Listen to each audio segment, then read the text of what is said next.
오늘 우리에게 주시는 하나님의 말씀 받도록 하겠습니다.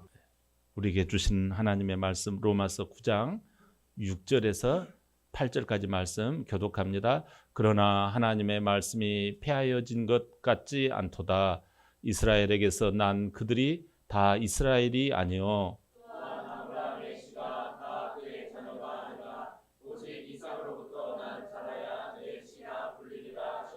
다 함께요. 곧 육신의 자녀가 하나님의 자녀가 아니요 오직 약속의 자녀 씨로 여기심을 받느니라. 아멘.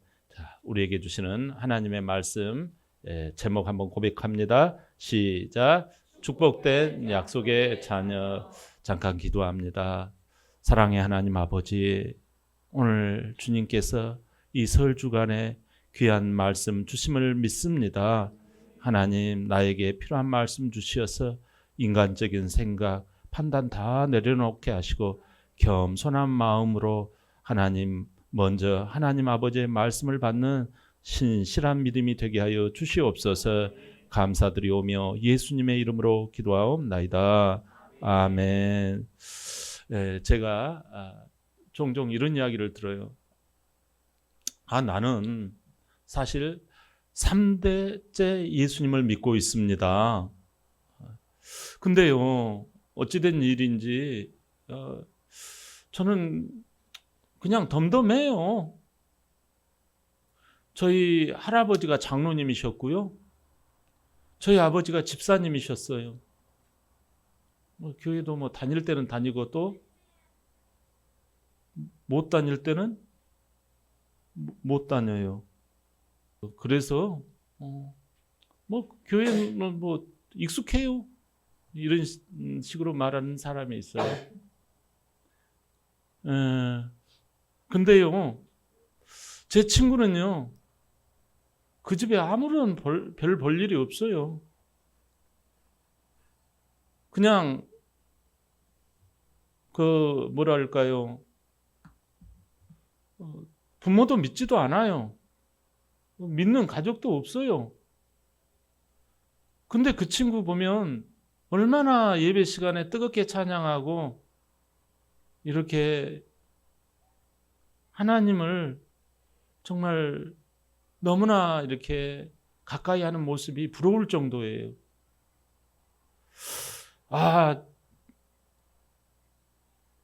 하나님은 왜 그러실까요? 여러분, 아주 중요한 질문의 하나예요. 부잣집에 두 아들이 있었어요. 큰 아들은 친자식이에요. 둘째 아들은 이방인에서 온 아들이에요. 큰 아들인 친자식은 굉장히 아버지의 화로운 집안 부요함과 이 모든 것들을 넉넉하게 누리면서 크게 기뻐하지 않아요. 당연하게 여겨요.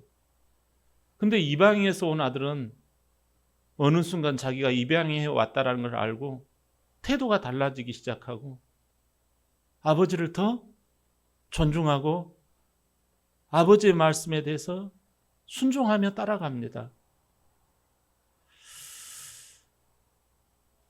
왜 너는 이렇게 아버지가 네 친아버지가 아닌데도 그렇게 아버지를 사랑하고 따라가느냐? 제가 기억이 납니다. 어릴 때 그 고아원 시절에 힘들었던 거. 근데 아버지가 입양을 했다는 걸 깨닫고 제가 감지덕지 이 은혜가 얼마나 큰지를 깨닫고 아버지를 잘 섬겨야 되겠다. 그 마음이 들었습니다. 그래서 그렇게 한 거예요. 오늘 본문은 진짜 축복이 무엇인지를 말씀해요. 여러분, 바울 사도는 당시 로마 교회에 심지어 이 같은 이 신앙의 이슈 가운데, 논쟁 가운데 큰 논쟁이 하나 있었어요. 그 논쟁에 대해서 오늘 연결해서 이야기를 하는 거예요. 하나님의 선택받은 이 사람들, 하나님이 택했다고 하는 이 사람들하고 그렇지 않는 사람들과의 이 관계를 오늘 잘 설명을 하고 있어요. 당시 이스라엘 사람들, 하나님의 백성들은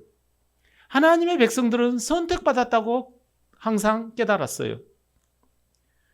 왜? 많은 사람들이 하나님이 우리를 택했고 하나님이 우리에게 복 주셨다, 이것을 잘 알고 있어요. 그런데요, 많은 사람들이 이 하나님이 택했음에도 불구하고 대다수가 구원자 되신 예수 그리스도를 믿지 않는다라는 거예요.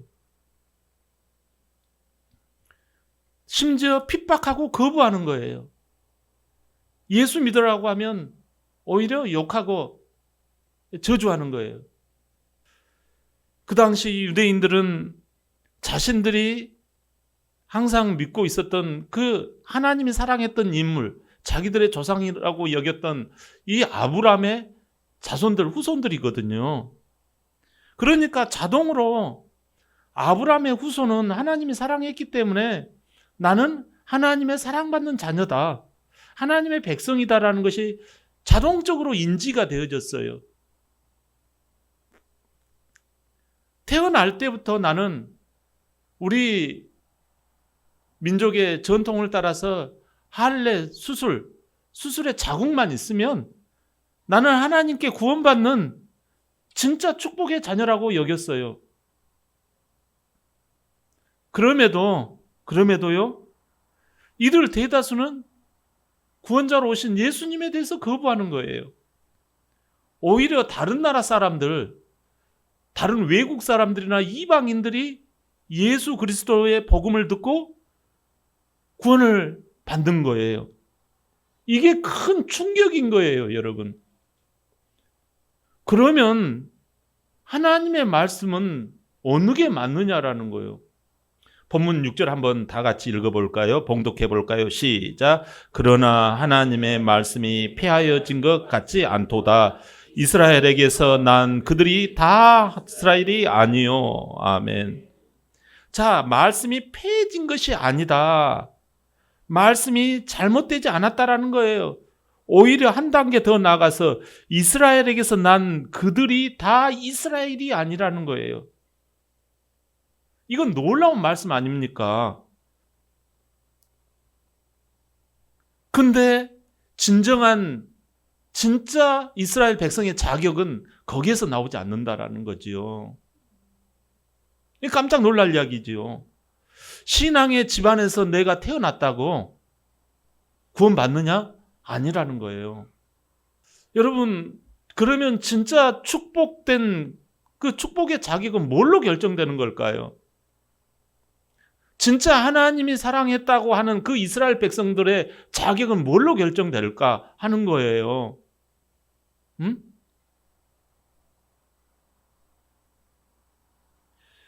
가령 내가 대통령의 자녀로 태어났다고 칩시다. 그러면 자동으로 내가 고위직에 올라갈 수 있는 그런 티켓을 얻는가요? 아니죠. 시험을 보는 거예요. 그래서 나라를 얼마만큼 사랑하는지, 이 국민을 위해서 정말 사심 없이 일할 수 있는 그 마음의 태도와 지식적인 지혜가 있는 사람인지, 이것이 합격이 되어야지 공무원으로 채용이 되는 거예요. 마찬가지로 이스라엘 백성들이 다 나는 아브라함의 후손이다라 이렇게 여겨요.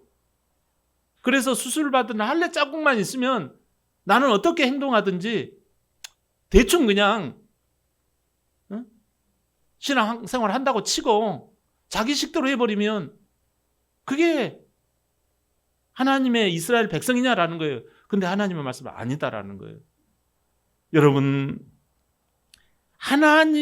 자동으로 하나님의 자녀가 되는 것이 아니라 하나님의 자녀로 되는 사람은 어떤 사람이 하나님의 자녀고 하나님이 인정하는 사람이냐면 하나님의 약속을 받은 자만이, 약속을 믿고 따르는 자만이 하나님의 진짜 축복의 자격이 있다라는 거예요.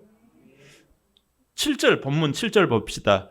자, 시작. 또한 아브라함의 씨가 다 그의 자녀가 아니라 오직 이삭으로부터 난 자라야 내 씨라 불리리라 하셨으니 아멘. 아브라함에게는 두 아들이 있었답니다. 자, 먼저 난 아이가 이스마엘이라고 하는 아이가 있었고요. 그 다음에 난 아이가 이삭이라고 하는 아이가 있었어요.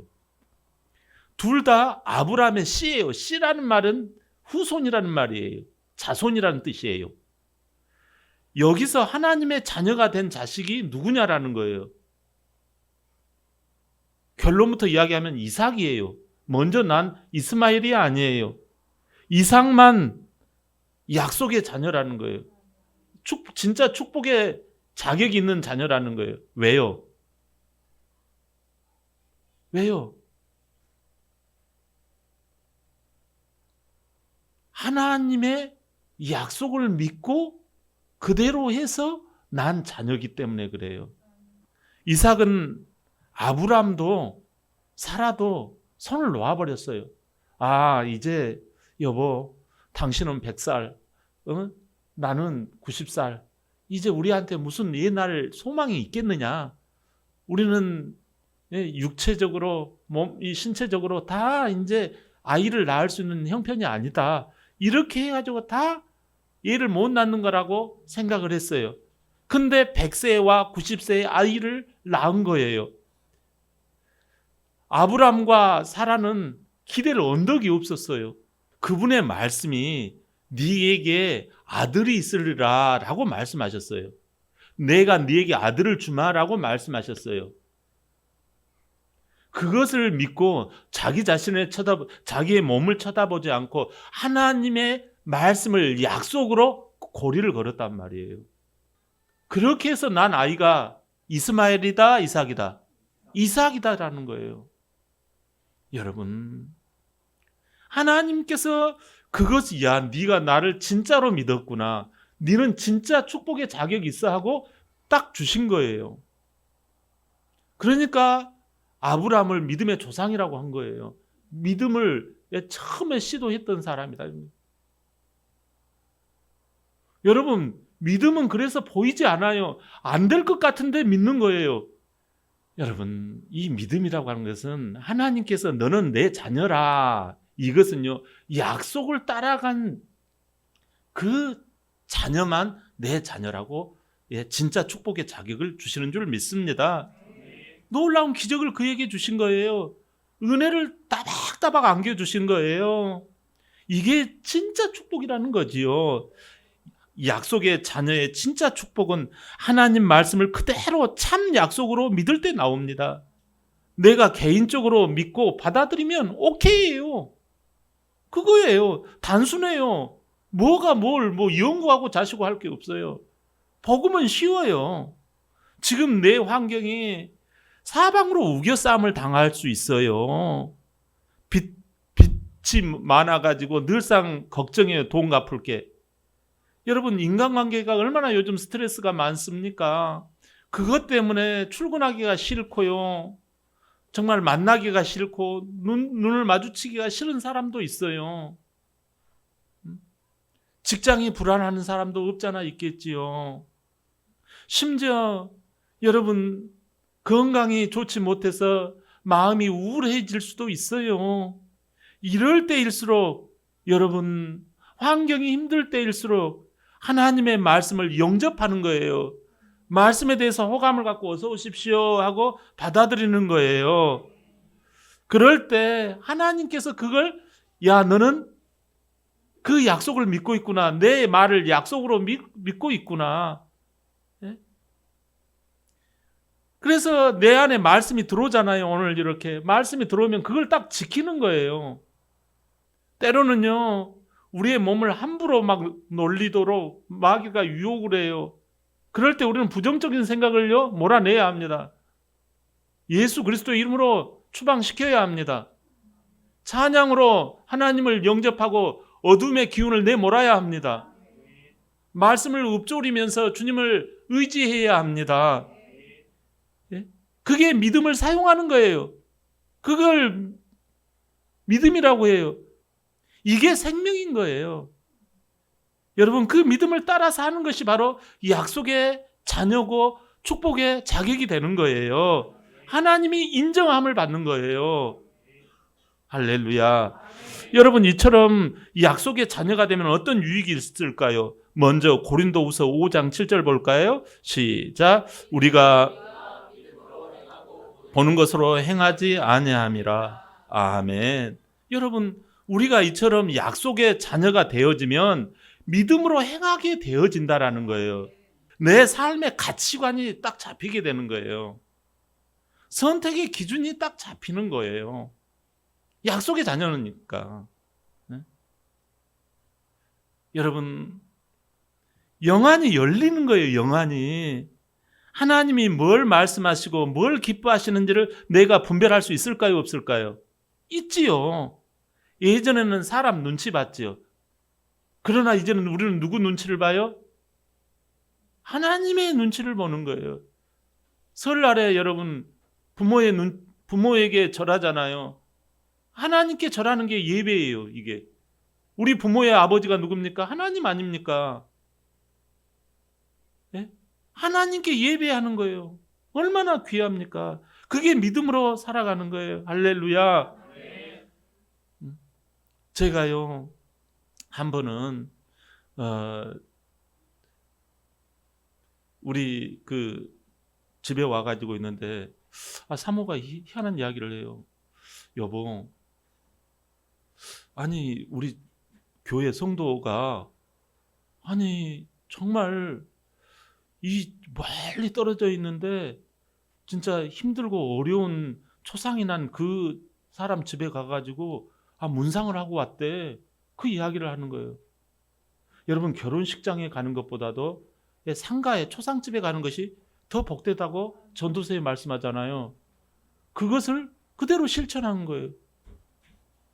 여러분, 어떤 사람은요 또요 지금 설 기간인데 많은 지금 대한민국의 사람들이 이 설날을 오히려 여행의 기회로 해요.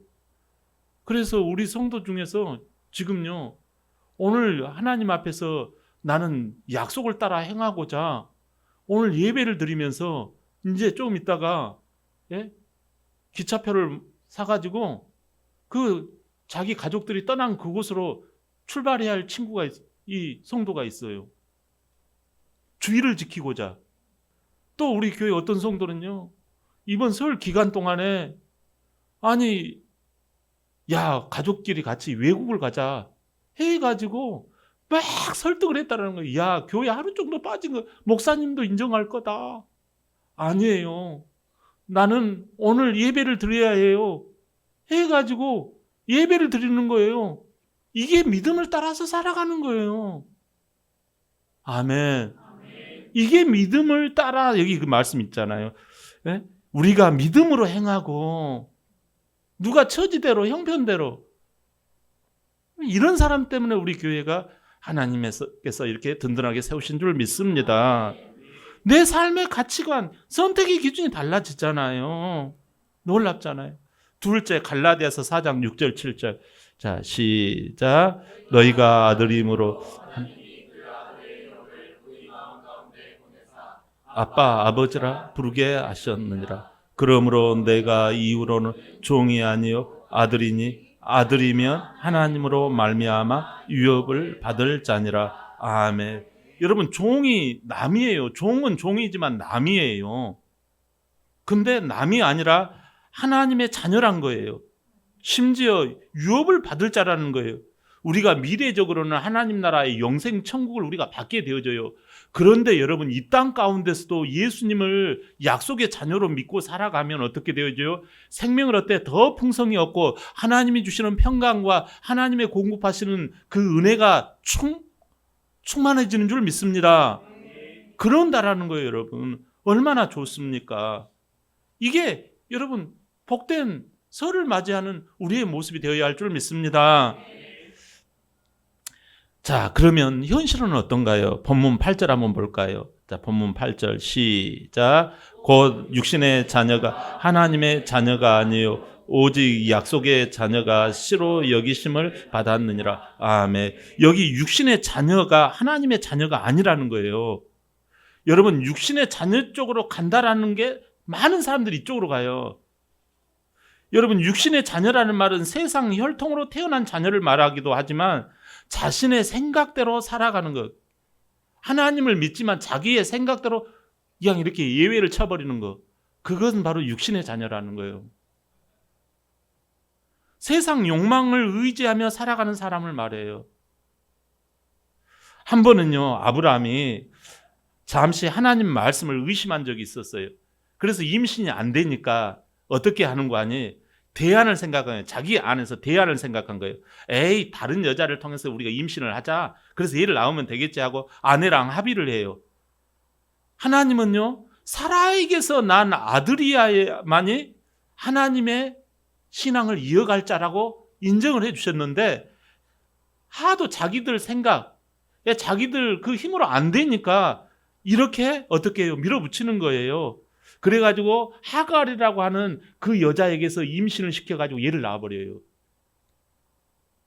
여러분, 그러면 하나님이 이 일을 잘했지요 하는데 그것 때문에 아주 생고생합니다.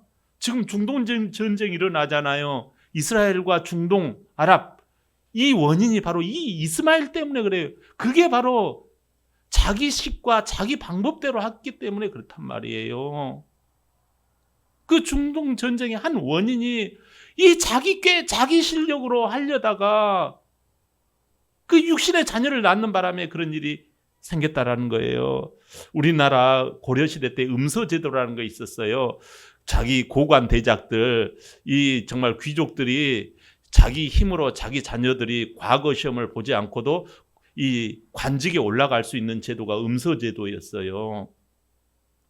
그냥 공채를 하는 거지요. 자기들 그 아버지가 고관 대작이라는 그것 때문에. 근데 여러분, 하나님의 자녀가 이런 음서 제도처럼 아버지가 목사님이라고 해서 자녀가 자동으로 구원받을까요? 아니에요. 천만의 말씀이에요. 어머니가 권사님이라고 해서 그 자녀가 자동으로 구원받을까요? 아니에요. 부모가 믿었다고 해서 되는 게 아니에요. 육신의 생각이에요, 그게. 육신의 생각은 사망이란 말이에요. 육신의 자녀는요, 육신의 생각을 하는 거예요. 이 시대에 얼마나 정말 환경이 힘듭니까? 많은 유혹거리가 있어요. 이래저래 하나님 말씀대로 못 살게 해요. 자꾸 하나님의 말씀을 내가 듣기는 들어도 자꾸 미루게 만들어요. 그래서 미지근하게 순종하고 판단을 끝까지 할지 안 할지 보류합니다. 기회주의적이지요. 사랑하는 여러분, 정말 약속의 자녀가 되시기를 바랍니다. 여러분, 육신의 자녀라는 게 결국 뭐예요? 세상 가치관, 자기 소견에 따라가다가 하나님 앞에 자녀의 축복을 잃어버려요. 어둠의 자녀가 되어져서 결국은 자기가 원치 않는 그 멸망 가운데 빠져들어가는 거예요. 얼마나 안쓰러워요. 하지만 여기가 끝이 아니에요. 하나님은 우리를 그 절망 가운데 버려두지 않았어요. 요한복음 1장 14절이에요. 다 같이 시작. 말씀이 육신이 되어 우리 가운데 거하심에 우리가 그의 영광을 보니 아버지의 독생자의 영광이요 은혜와 진리가 충만하더라. 아멘.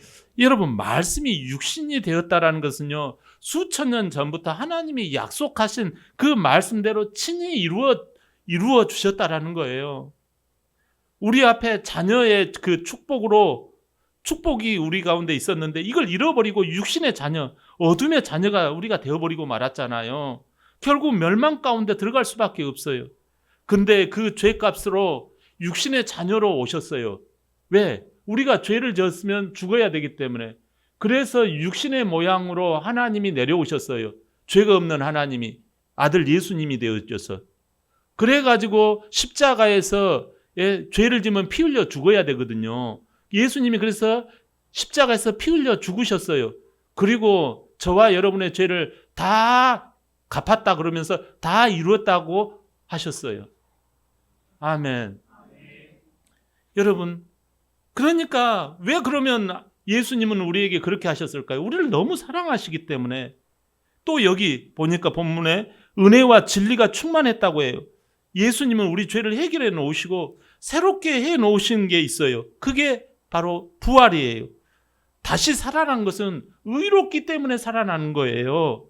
새 생명의 약속인 하나님의 말씀을 이제 들으면 의롭게 되어지고 하나님의 말씀을 따라가면 의롭게 되어져요. 그 말씀을 여러분 우리 주님께서 이제 선물로 내놓았다는 거예요. 은혜와 진리. 진리가 뭐예요? 말씀의 약속을 따라가는 거예요.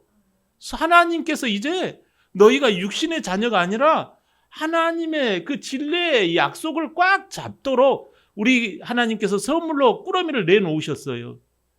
혹시 이 시간에 여러분 예수님을 나의 주인으로 믿지 않았다면 예수님을 나의 주인으로 믿으시기를 바랍니다. 이제 예수님이 내 안에 이제 예수님의 말씀을 내가 이해가 되면 믿고 이해가 안 되면 안 믿고 그게 아니라 자나깨나 예수님 말씀을 내가 꽉 붙들리라. 그게 믿음이에요. 그리고 그 믿음 말씀대로 따라가리라. 그게 믿음이에요.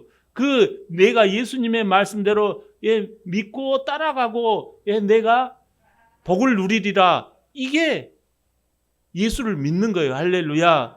혹시 내가 예수님을 믿었지만 하나님께서 원하시는 친밀한 관계를 이루지 못한 사람이 있습니까? 여러분 이제는 하나님의 주권을 인정하시기를 바랍니다. 그 하나님의 뜻을 인정하라는 거예요. 내 고집 피지 말라라는 거예요. 너의 형편과 처지를 자꾸 들이대지 말라라는 거예요. 응? 제발 좀 믿으면 안 되겠니? 응? 하나님보다 그게 더 중요하니? 응? 좀 따라가면 안 되겠니? 좀 그렇게 해다가 하나님의 축복을 좀 누리면 안 되겠니? 여러분 정말 이 진짜 축복의 자녀가 되시기를 바랍니다. 그게 약속의 자녀가 되는 거였지요. 예수님을 여러분 끝까지 모실 때 하나님께서 백향목과 같은 정말 복된 성도가 되게 하실 줄 믿습니다. 요한복음 21장에 보면 베드로가 나와요. 베드로는 가난하고 여러분 무식하고 배움이 없고 좋은 가문도 아니에요. 더군다나 예수님의 제자이면서도 예수님을 3번이나 부인하고 떠났던 실패자예요.